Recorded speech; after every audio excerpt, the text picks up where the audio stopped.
Hello साथीहरू नमस्ते welcome हजुरहरूलाई मेरो भिडियोमा। अनि यो कोदो कस्तो राम्रोसँग फलेको थियो कि यो वर्ष कोदो चाहिँ राम्रो फलेको छ। मजाले फलेको हुनाले कोदो राम्रो परेको छ। अब यो नयाँ कोदो हो यो वर्षको।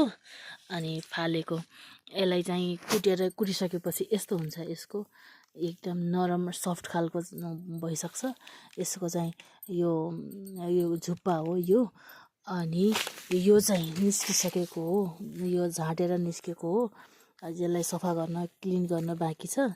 अनि यता छ नझाँटेको, यो चाहिँ अझै बनाउनै छ, मिच्नै छ। यसरी खुट्टाले मिचेर यसलाई चाहिँ गर्नुपर्छ होइन। यो चाहिँ हाम्रो माइली देउरानीले चाहिँ माडेर यति बनाइसकिन्छन्। यस्तो छ यो चाहिँ कोदो, यो वर्षको कोदोको रोटी खान एकदमै मिठो लाग्छ मलाई। विशेष गरी कोदोको रोटी खान मनपर्छ। तपाईँहरूलाई के मनपर्छ? मलाई त कोदोको रोटी मनपर्छ।